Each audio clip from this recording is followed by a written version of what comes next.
semuanya dapat berkumpul di ruang aula untuk pengimbasan dari saya, dari guru penggerak untuk mengimbaskan tentang budaya positif di SDN Kepanggisan 01 pagi. Sebelum acara dibuka, marilah kita bersama-sama agar acara ini penuh keberkahan. Bersama-sama kita ucapkan basmalah. Terima kasih. Untuk pertama kalinya adalah sambutan dari Bapak Kepala Sekolah, Bapak Jamhuri SPD. Saya persilahkan.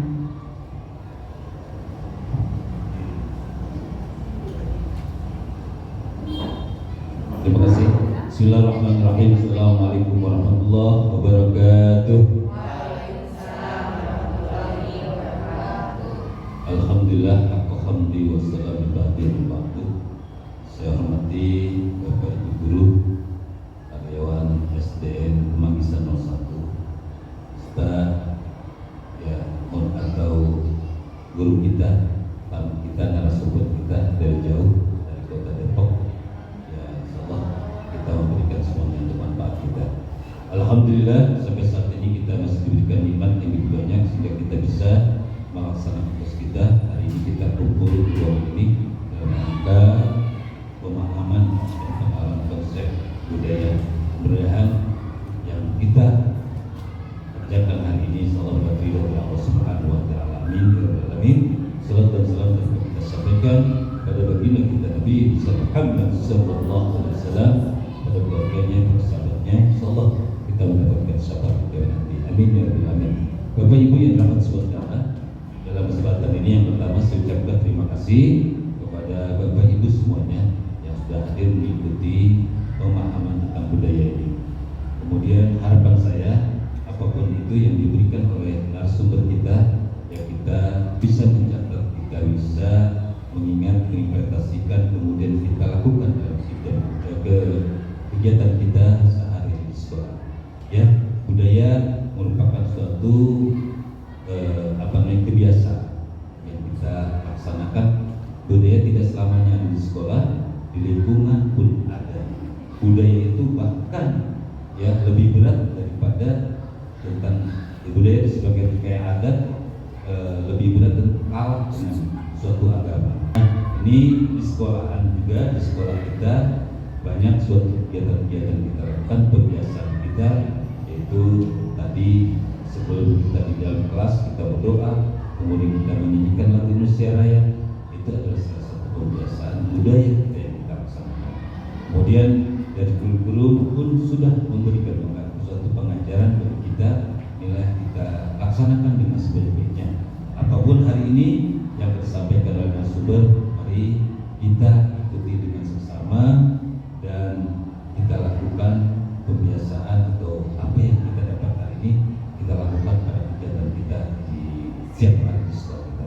Saya rasa ini saja yang saya sampaikan. Sekali lagi terima kasih. Mohon maaf yang sebesar-besarnya. Tidak ada jamuan air yang lain saya tidak berikan, dan saya rindu topik hidayah. Assalamualaikum warahmatullahi wabarakatuh. Terima kasih kepada Bapak Jamhuri atas sambutannya. Semoga apa yang kita harapkan, apa yang kita lakukan hari ini bisa dapat kita aplikasikan sehingga kita membawa sekolah kita menjadi lebih baik. Seperti itu harapan kami. Baik, sebelumnya pada hari ini, hari yang setelah hujan, agar tidak mengantuk, agar semangat sama-sama, mukanya muka serem semua, saya takut. Jadi kita akan ice breaking sedikit ya Bapak Ibu ya. Coba angkat tangannya dulu semuanya, satu aja ke depan. Ya, satu ke depan telunjuk. Jadi kalau kelas 1 biasanya menulis indah ya, Ibu Sulasmi dan Ibu Wiwin ya. Kalau menulis indah garis lurus berarti dari atas ke bawah. Kalau dari menulis indah juga ada melengkung. Nah, sekarang menulis indah kita tentang angka 1, 2, 3. Angka 1, 2, 3. Nah, sekarang karena tahun kita ada tahun 2022, kita akan melukis tahun ini, yaitu tahun 2022. Karena tangannya sudah bergerak, sekarang kepalanya tahun 2022. 2022.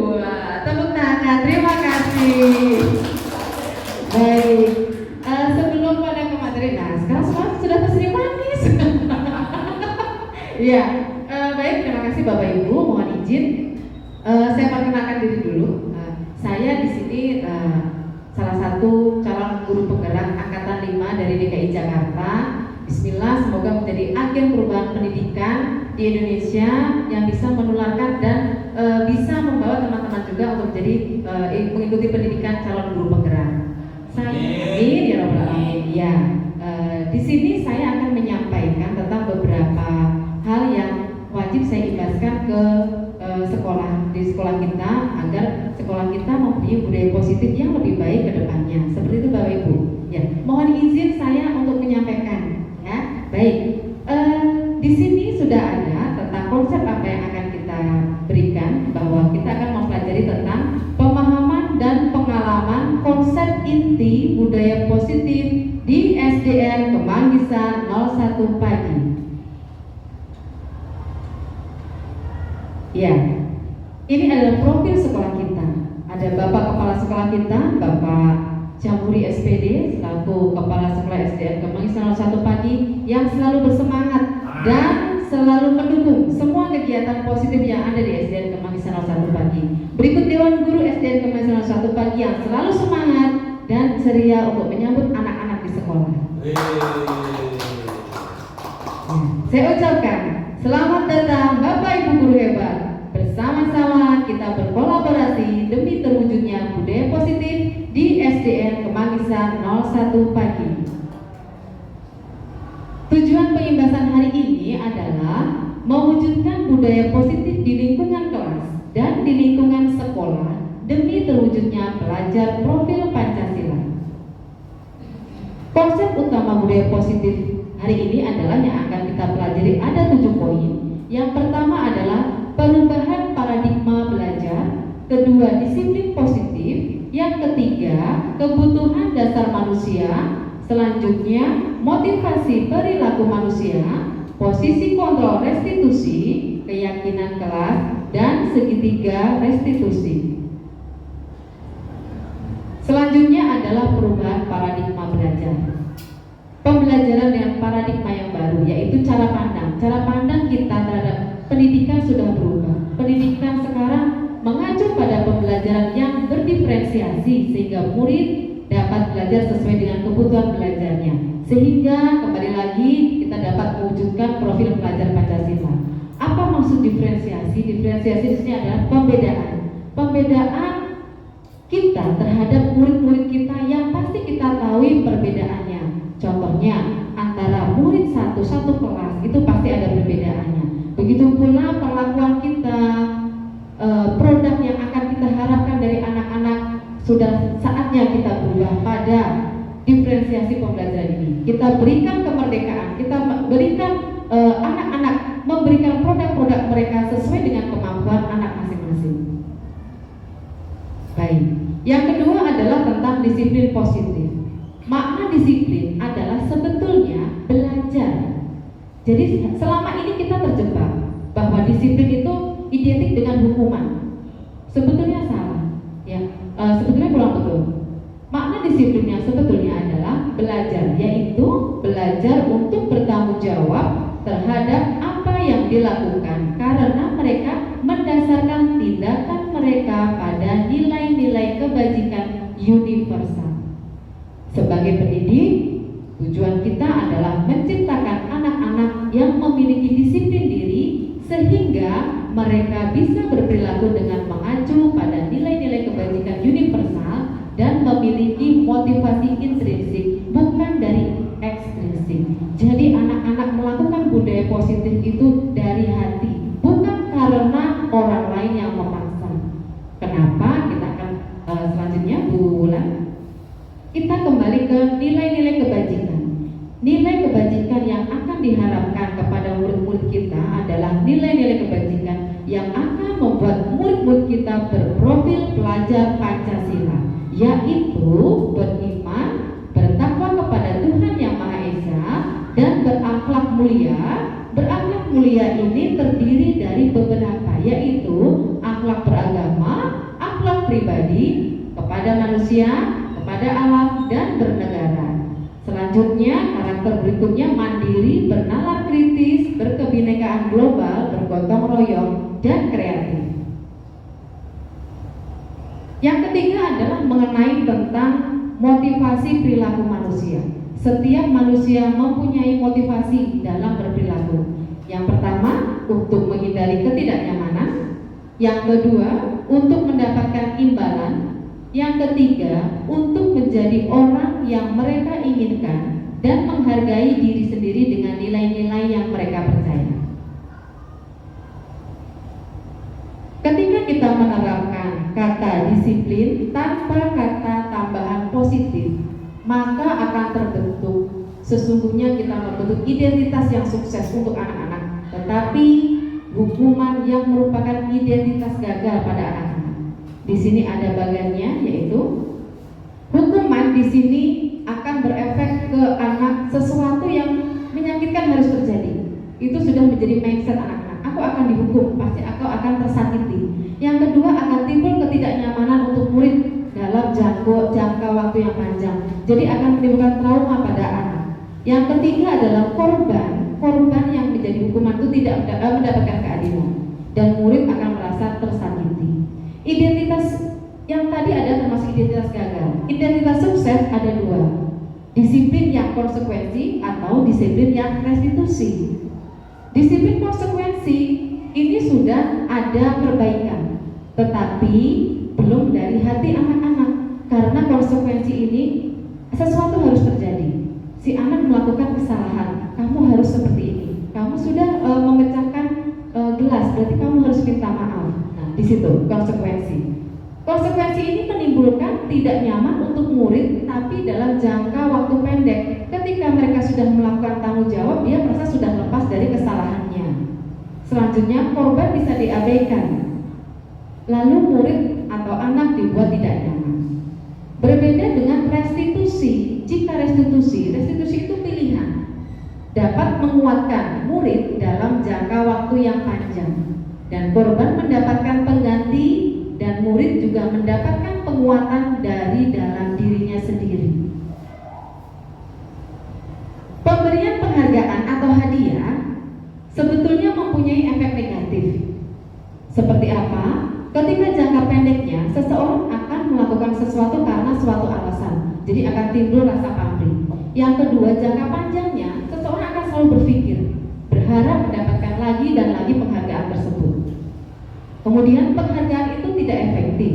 Penghargaan dapat merusak hubungan, penghargaan mengurangi ketepatan, penghargaan menurunkan kualitas, penghargaan menurunkan kreativitas, penghargaan itu menghukum, dan motivasi dari dalam diri anak yang seharusnya bangga menjadi tercoreng. Karena kebanggaan apa yang mereka dapat tercoreng dari penghargaan kita, yang sebuah buku buat hadiah, sebuah pulpen buat hadiah. Nah, itu bisa mencoreng motivasi dari dalam diri anak. Selanjutnya yang kita pelajari dalam mendisiplinkan atau menciptakan dalam menciptakan budaya positif, kita akan mempelajari tentang kebutuhan dasar manusia. Sebetulnya manusia mempunyai 5 kebutuhan dasar, yaitu kebutuhan bertahan hidup, kebutuhan kasih sayang dan rasa diterima atau kebutuhan untuk diterima, kebutuhan penguasaan atau kebutuhan pengakuan atas kemampuan, kebutuhan kebebasan atau kebutuhan akan pilihan, dan kesenangan, kebutuhan anak untuk merasa senang. Ini mengacu dalam menciptakan kita budaya positif di sekolah kita. Nah, di sini akan lebih jelas ketika kita mempelajari tentang posisi kontrol restitusi. Posisi kontrol seorang anak, ya, ketika kita mempunyai barang yang berharga di tangan kita, ketika orang lain ingin membuka, pasti kita tidak akan membukanya. Kenapa? Karena kita tahu yang di tangan kita itu adalah berharga. Seperti itulah posisi kontrol. Sebetulnya kontrol dari diri anak selama ini kita beranggapan bahwa kita dapat mengontrol anak-anak untuk menjadi seperti apa yang kita inginkan. Nah, di situ ada kesalahan persepsi. Nah, di sini kita sebagai pendidik dibagi menjadi 5 posisinya menurut Diane Gosen. Yang pertama, kita ada di posisi penghukum, posisi pembuat merasa bersalah, menjadi posisi teman, posisi pemantau, atau posisi manajer. Nah, kelima posisi tadi mempunyai efek masing-masing terhadap anak. Kita sebagai pendidik harus lebih terbuka. Sebetulnya anak-anak itu punya kemerdekaan untuk mengatasi masalah mereka tanpa kontrol dari seorang guru. Jadi guru hanya sebagai motivator, ya, fasilitator, seperti itu.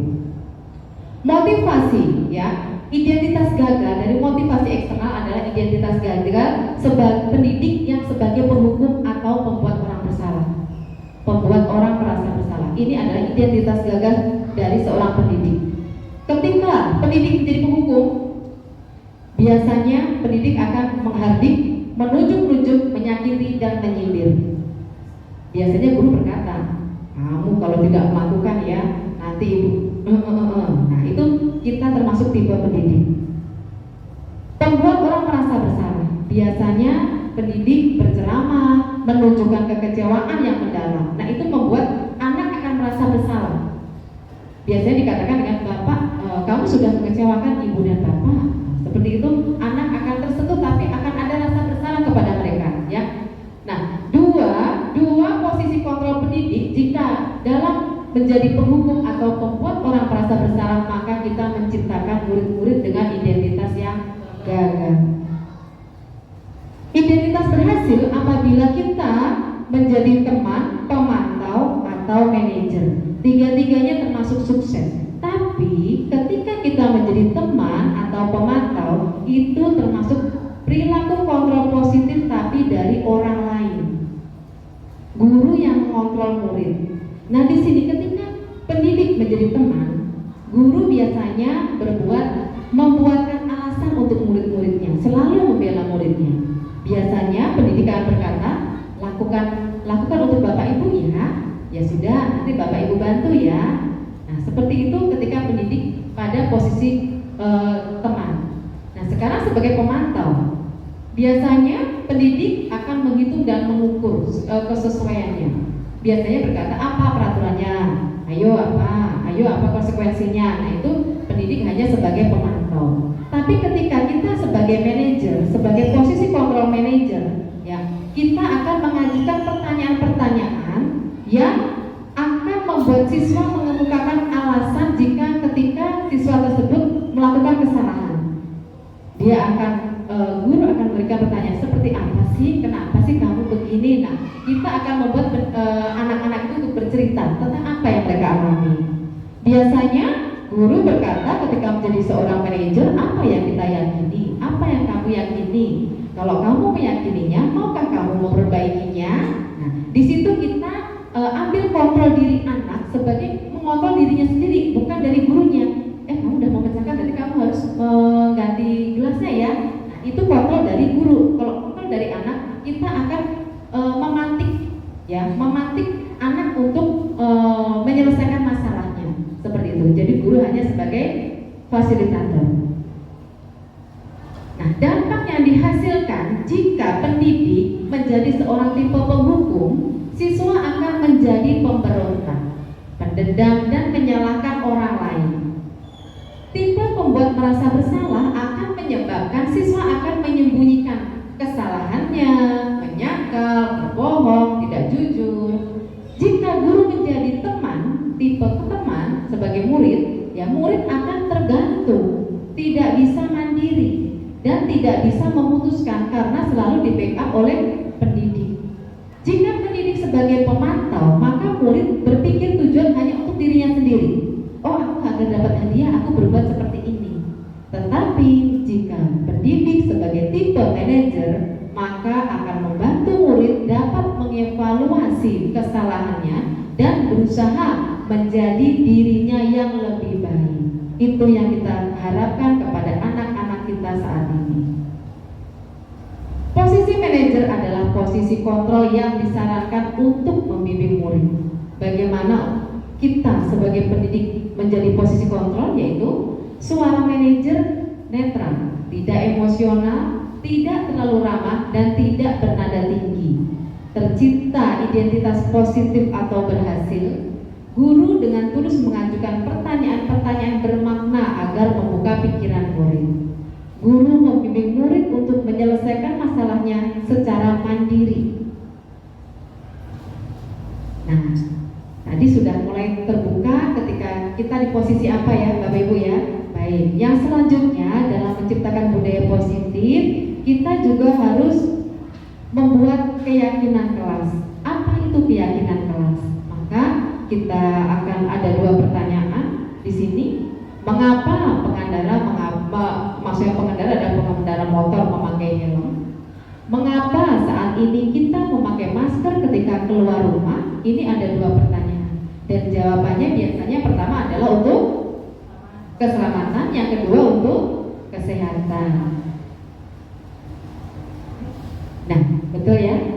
Jawabannya serentak semua menjawab untuk keselamatan dan kesehatan. Tanpa disuruh, tanpa takut untuk dihukum, kita sudah meyakini. Nah, inilah yang disebut dengan keyakinan. Tanpa ada rasa takut dihukum atau ditegur, tetapi dengan sadar melakukan tindakan yang diyakini. Saya pakai helm kalau saya naik motor untuk keselamatan saya, tanpa ada rasa takut dihukum. Lalu apa Bu? Lalu apa perbedaan peraturan dan keyakinan kelas? Kita membuat di sekolah ada peraturan, banyak peraturannya, tidak boleh terlambat dan segala macam. Nah, berbeda dengan keyakinan kelas, peraturan itu ditaati oleh murid karena adanya rasa takut mendapat teguran, rasa takut mendapat hukuman. Berbeda dengan keyakinan kelas. Keyakinan kelas dibuat bersama-sama oleh guru dan murid, sehingga apa yang dilakukan murid berasal dari dalam diri, bukan karena faktor dari luar. Jadi murid meyakini bersama-sama guru membimbing, maka murid akan melakukan hal yang positif dari dirinya, bukan karena takut dihukum atau takut ditegur. Keyakinan kelas dibuat dari nilai-nilai kebajikan yang akan dituju. Bersama-sama dengan murid membuat daftar keyakinan kelas bersama-sama, sehingga murid sadar dan melakukan keyakinan kelas atas kesadarannya, bukan karena takut dihukum dan ditegur. Nilai-nilai kebajikan tersebut semuanya ada terkandung pada profil pelajar Pancasila. Selanjutnya adalah tentang segitiga restitusi. Segitiga restitusi ini berhubungan dengan kontrol kita sebagai manajer. Ya, kontrol kita sebagai manajer, langkah-langkahnya mengacu pada segitiga restitusi ini. Yang pertama adalah menstabilkan identitas, yang kedua adalah validasi tindakan yang salah, yang ketiga menanyakan keyakinan. Menstabilkan identitas itu kita membela anak. It's fine, tidak apa-apa. Manusia berbuat salah itu gak apa-apa loh. Teman kalian kemarin juga begitu. Ketika anak sudah kita stabilkan identitasnya, dia akan percaya diri untuk mengatakan hal yang jujur. Lalu validasi tindakan salah. Kita tanya, apa kesalahanmu? Kenapa seperti itu? Jadi dari menstabilkan identitas, anak akan percaya diri untuk jujur. Lalu kita menanyakan keyakinan. Keyakinan apa yang telah kamu langgar? Padahal keyakinan sudah dibuat bersama-sama. Jadi anak-anak sudah tahu keyakinan apa yang dilanggar ketika mereka melakukan kesalahan. Nah, di sini alhamdulillah kelas 6A sudah mempraktekkan ya. Ini anak kelas 6A ketika membuat keyakinan kelas. Jadi saat itu saya bagikan post-it kepada anak-anak. Kita buat keyakinan kelas bersama yang membuat mereka nyaman dan mereka menyadari bahwa hal itu akan membentuk mereka menjadi pribadi yang positif. Nah, ini ada contoh dari segitiga restitusi yang sudah saya lakukan. Kita lihat sejenak, saksikan sejenak. Ya, misalnya.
menghadapi siswa yang terlambat masuk ke kelas.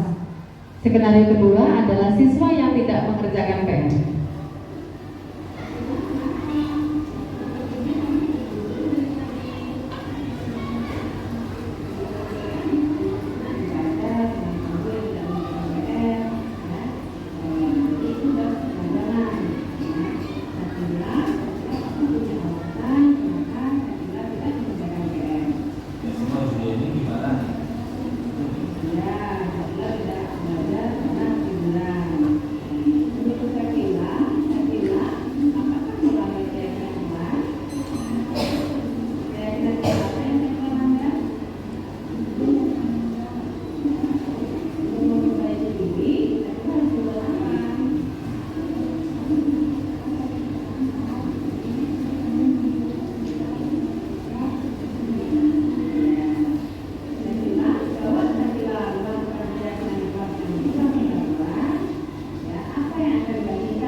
Itu skenario 2 ketika kita melakukan segitiga restitusi ketika siswa tidak mengerjakan PR. Kesimpulannya adalah dalam menerapkan program disiplin positif, hendaknya guru memiliki standar kepribadian, standar profesional dan sosial yang baik. Guru juga mampu melakukan refleksi di mana posisi kontrol kita saat ini, bagaimana perjalanan dirinya sebagai among atau posisi manajer yang dapat menjadikan murid menjadi pribadi yang mandiri, merdeka, dan bertanggung jawab. Semoga pembelajaran kita hari ini membawa manfaat sehingga kita bersama-sama dapat mewujudkan budaya positif di kelas dan di sekolah sehingga tercipta pelajar berprofil Pancasila di SDN Kemanggisan 01 Pagi. Terima kasih. Salam merdeka mengajar. Terima kasih Bapak Ibu, itu sedikit pemaparan dari saya. Apabila ada pertanyaan, boleh mengajukan sekarang. Ada pertanyaan? Ya Bu Dini.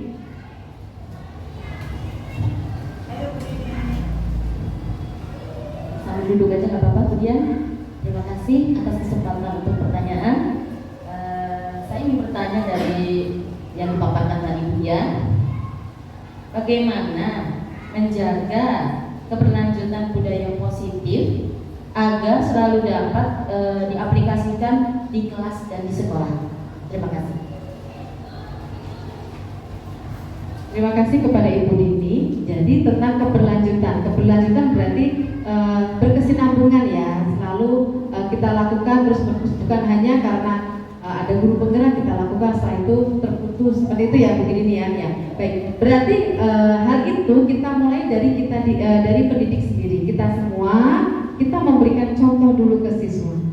Budaya positif seperti apa? Kita yakinkan ke siswa bahwa kita melakukan hal yang positif akan menimbulkan hal yang positif pula ke murid. Lalu bagaimana ini bisa berkelanjutan? Kita bisa saling melihat dengan teman-teman kita. Kita bisa saling mengingatkan ketika teman kita menjadi posisi penghukum, posisi pembuat merasa bersalah, posisi teman, posisi yang satu lagi tadi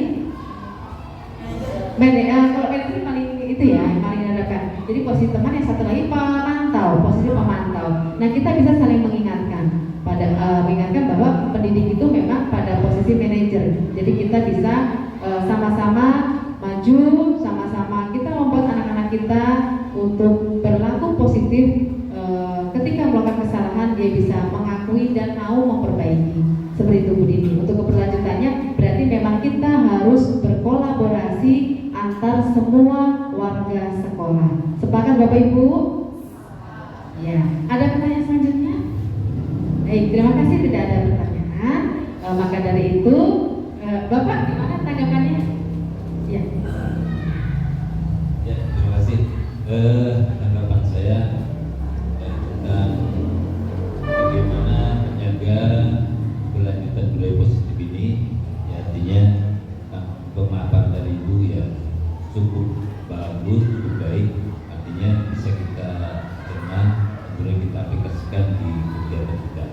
Cuma ada sedikit ini Bu, apa namanya, itu kan baru mengaplikasikan. Karena bagaimana caranya Bu, caranya bisa biar diterapkan oleh guru-guru itu caranya gimana biar pas. Ya. Ketika melakukan, baik Bapak, terima kasih atas pertanyaannya. Jadi bagaimana cara untuk memulai ya Pak? Iya. Untuk memulai budaya positif ini di sekolah, ya. Untuk memulai budaya positif di sekolah berarti kita harus mengetuk diri kita sendiri. Kalau boleh jujur, Bapak Ibu, sekarang posisi kontrol kita ada di mana? Posisi kontrolnya ada di mana kita? Sebagai penghukum, sebagai pembuat merasa bersalah, sebagai teman, sebagai pemantau, ataukah sudah menjadi seorang manajer? Kalau saya ngaku Bapak Ibu, saya masih pada posisi penghukum dan pembuat merasa bersalah. Karena memang itu efektif buat anak, tapi efektifnya untuk jangka pendek. Ternyata kesalahan anak justru akan terulang. Maka dari itu saya sudah memulai dengan melakukan segitiga restitusi ini. Dengan cara saya berusaha untuk menjadi manajer. Saya belum mengaplikasikannya keseluruhan. Jadi hanya baru sebagian saya coba. Oh betul, ternyata anak-anak terlihat ceria, mereka itu mau mengakui kesalahannya dan tahu cara memperbaikinya.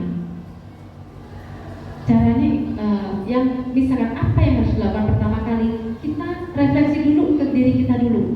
Setelah kita refleksi, target kita ingin menjadi apa? Ingin menjadi manajer. Kalau ingin menjadi manajer berarti kita harus melalui 3 tahap tadi, yaitu yang pertama apa tadi? Menstabilkan identitas. Yang kedua adalah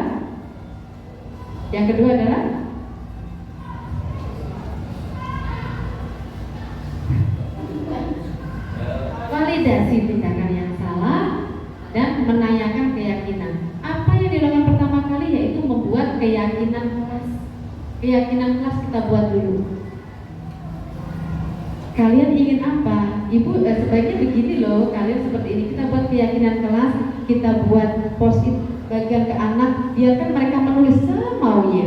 Hindari kata tidak, jangan dilarang, nah itu tidak boleh. Harus bernada positif semuanya. Minta anak tempel, kita bacakan nomor 1. Misalkan ada anak yang menempelkan belajar dengan gembira, kita bacakan. Setuju anak-anak? Setuju. Kita catat untuk yang disetujui. Semua yang disetujui nanti kita akan tempel, kita akan print, ya. Print kita tempel di kelas. Jadi anak-anak akan senantiasa membaca, lalu tergerak dan meyakini kelas tersebut, meyakini keyakinan kelas tersebut. Sehingga ketika anak melakukan kesalahan, dia akan senantiasa ikut pada segitiga restitusi kita. Seperti itu. Apakah untuk mewujudkannya susah, Bu Diani? Kalau saya sebelum mewujudkannya juga berpikir itu susah, itu ribet. Tapi ketika dilakukan memang benar. Semuanya kita lakukan kembali ke anak.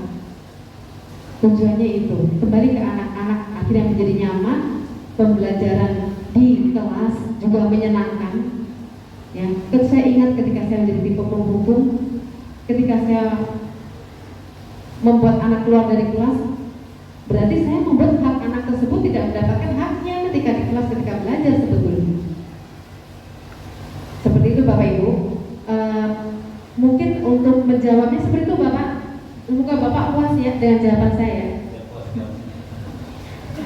Baik, ada tanggapan dari Bu Rasmi, Bu Haji Kadaria, Bu Nida, Bu Wiwi, Bu Putri, atau Bapak Fakih, Bapak Hafiz? Boleh kita diskusi sebelum ditutup acara ini.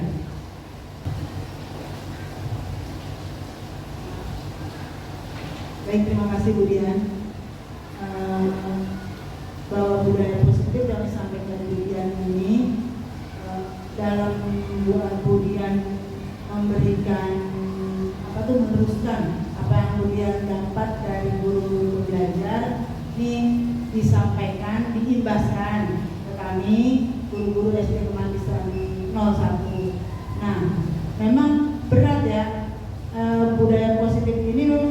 Kalau kita yang bagus kan tadi seperti Bu Dian katakan, dibikin suatu keyakinan. Jadi pakai post-it, anak-anak setujui bersama, kita bikin peraturan yang nantinya konsekuensinya anak-anak udah tahu peraturannya, konsekuensinya apa. Jadi dari dia untuk dia. Nah, itu bagus ya. Tapi memang kalau untuk kelas tinggi memang kita bisa dibuat peraturan bersama yang nantinya diterapkan bersama. Nah, kalau misalnya dia melanggar ada sanksi. Tapi kalau 1, 2, 3 untuk kelas rendah mungkin belum bisa untuk bikin peraturan bersama. Tetap gurunya yang harus buat peraturan yang tersebut. Nah, anak-anak mengikuti. Nah, kalau itu menurut saya gurunya, apa ada solusi lain gitu supaya anak ini mempunyai budaya positif yang akhirnya dapat diterapkan ke anak dan manfaatnya bisa kelihatan. Contohnya yang kita ada di sekolah kita ini ya, kita sekarang lagi menggalakkan kebersihan. Kita kan pengen ada di sekolah yang bersih gitu. Nah, ada nggak sih solusi yang kelihatannya nyata, yang terutama efek untuk supaya kebersihan di sekolah kita ini lebih kelihatan perubahannya, gitu supaya lebih bagus lagi, gitu ya. Khususnya masalah kebersihan, ya apa anak dikasih sanksi apa diapakan ya, itu suatu pendapat ya. Terima kasih Bu Dian. Baik, terima kasih atas pertanyaannya kepada dari Bu Haji Kadaria tentang penerapan budaya positif di kelas rendah. Seperti itu ya Bu ya.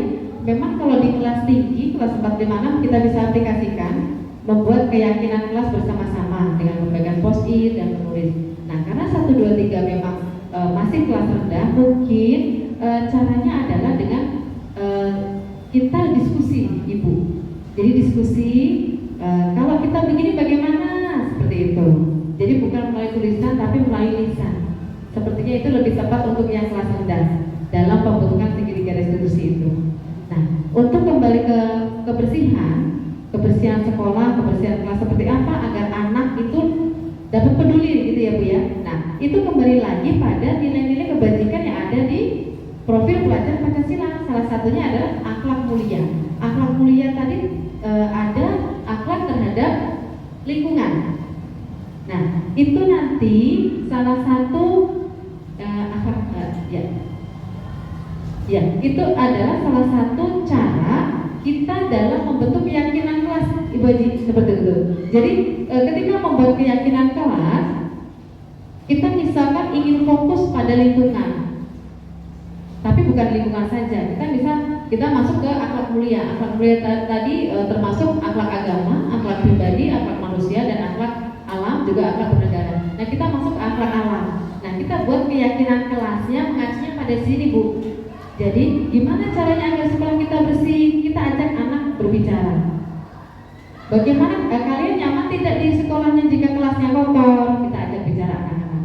Ya, insya Allah anak-anak terketuk, kitanya juga terketuk. Tapi ini kembali lagi kita usaha kita juga apa ya Bu? Kita optimis saja.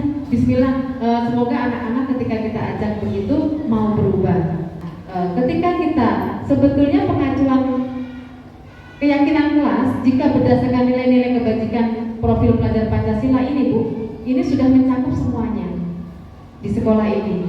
Memang PR kita tentang kebersihan di sekolah ini, maka kalau yang beriman bertakwa itu sudah teraplikasi ke Bu Lisa ya, anak-anak sholat duha, doa sebelum belajar, seperti itu tanpa disuruh pun mereka sudah mengaplikasikan. Tapi untuk kebersihan, akhlak mulia terhadap alam memang perlu kita perlu kita yakinkan lagi ke anak-anak.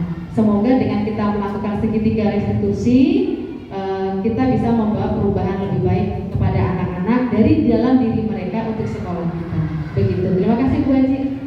Semoga Ibu puas dengan jawaban saya. Ya, alhamdulillah. Baik, ada pertanyaan lagi? Tanggapannya?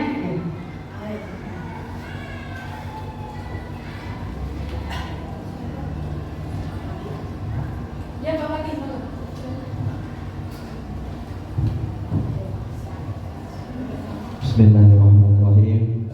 Terima kasih kepada Bu Dian dan mohon izin Ibu Dian, Bapak Jamhuri, Bapak Ibu guru semuanya. Setelah mendengar apa yang dipaparkan oleh Ibu Dian, jujur kita tersanjung, terkesima gitu dengan penjelasan yang begitu mendetail. Dari banyaknya yang sudah dijelaskan pun ini menyatakan tentang budaya positif gitu. Yang dari tadi kita bahas dari sumber masalah beserta solusinya antara guru dan murid gitu. Nah, di luar dari itu semua sebenarnya saya mewakili mungkin dari teman-teman guru yang baru masuk gitu, ingin apa namanya, minta tuntunan atau rangkulan dari para guru-guru yang ibaratnya sudah banyak jam tayangnya gitu, jam terbangnya sudah tinggi, artinya pengen dalam rangkulan, dalam bimbingan supaya apa, terrealisasi bareng-bareng seperti ini, menciptakan ruang kerja, begitu pun kegiatan belajar mengajar yang positif budayanya. Itu aja mungkin. Jadi tegur kalau misalkan ada kurang, rangkul kalau ada salah, itu kita terima dengan baik, guys. Assalamualaikum warahmatullahi wabarakatuh. Ya. Terima kasih Bapak Fakih atas tanggapan positif dan pertanyaannya. Bukan pertanyaan ya, apa itu harapan ya? Harapan ya. Nah, memang kami sebenarnya tidak ada yang namanya senioritas, itu tidak ada. Tapi betul jam tayang. Kalau istilah Bu Lasmi banyak makan asam garam gitu ya Bu Las. Kalau saya nggak mau asam garam, saya maunya daging. Ya, jadi kepada guru-guru yang baru, misalkan Pak Fakih, Bu Bulan, Pak Hafiz, Bu Putri, kalau Bu itu udah senior ya. Nah itu kami senantiasa bersama-sama membimbing ya, mengajak, ayo kita majukan sekolah kita, ayo kita tunjukkan bakat masing-masing ya. Setelah berapa tahun? 2 tahun. 2 tahun saya baru mengetahui kalau bulan ini bisa senam. Nah, contohnya seperti itu. Karena apa? Bulan sangat pendiam, tidak mau mengekspresikan kemampuannya.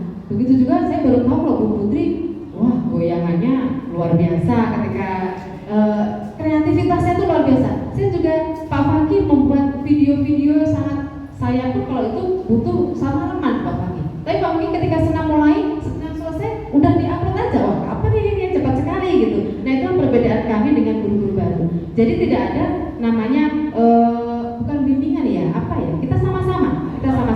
Begitupun ya, kita kerja bersama-sama. Begitupun kalau misalkan menurut Bapak Fakih perlu bimbingan dari kami, begitupun kami juga perlu diberi masukan kalau misalnya ada kesalahan dari kami. Dan kami sangat berterima kasih tadi ketika Pak Fakih bilang tegur saja Bu ketika ada kesalahan. Tegur saja Bu kalau misalkan kami ada yang perlu diperbaiki. Alhamdulillah ya Bapak Ibu semuanya. Jadi kita memang kolaborasi dari sekolah yang seperti ini yang kita harapkan. Alhamdulillah pertemuan hari ini kita menyatukan atau jangan menangis Bu Putri.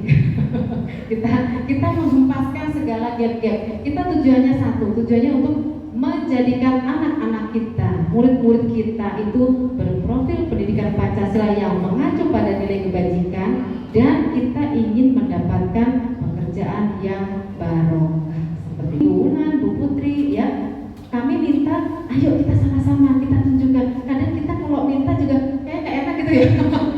Ya, makanya kemarin kita sudah ini Bapak, kita sudah sama-sama, kemarin ada Bu Dian ini dong bikin apa namanya Canva gitu, tutorial sebaya, rekan sejawat, tutorial rekan sejawat dong gitu. Kita bikin Canva bareng-bareng ketika ada kita mau bikin pembelajaran di kelas, jadi kita bisa oh iya ayo gitu. Nanti saya saya ajari. Bu Dini nanya aja sudah seneng Bu Dini, saya bilang gitu kemarin. Nah di sini ada juga yang jago Canva, ada Bu Putri, Bu Bulan, Bu Winda. Nanti kita sama-sama ya, kita sama-sama.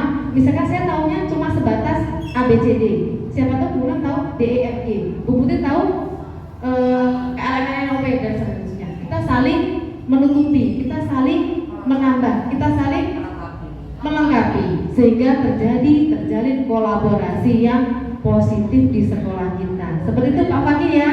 Ya, bismillah berawal dari sini kita akan mewujudkan sekolah kita berbudaya positif. Begitu ya Bapak Ibu. Terima kasih untuk kehadirannya hari ini, tanggapannya, pertanyaannya. Semoga pembelajaran hari ini sangat bermakna untuk saya pribadi dan Bapak Ibu semuanya. Saya akhiri pembelajaran hari ini.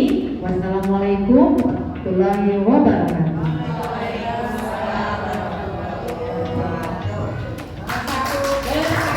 Bersatu. Assalamualaikum warahmatullahi wabarakatuh. Perkenalkan, nama saya Dian Guru SPD, Kepala Sekolah SDN Kemendisan nomor 1 Bali. Yang pertama, saya bangga mempunyai guru penggerak, itu di mana di sekolah kami ada satu guru penggerak yang bernama Ibu Dianing Tias SPD. Di kesempatan ini, kenapa saya bangga dengan adanya guru penggerak? Karena Bu Dianing ini orang yang dikatakan mampu, kemudian bisa membantu segala progres yang ada di sekolah ini, sehingga kegiatan-kegiatan yang benar-benar ada manfaat untuk bisa bersatu, kami bisa laksanakan dengan sebaik-baiknya. Kemudian saya memberikan suatu tanggapan bahwa kemarin ya sudah diberikan tentang pengetahuan, pemahaman tentang budaya yang disampaikan oleh kepada guru-guru kami. Alhamdulillah diikuti dengan sebaik-baiknya, sehingga semua proses itu berjalan dengan lancar.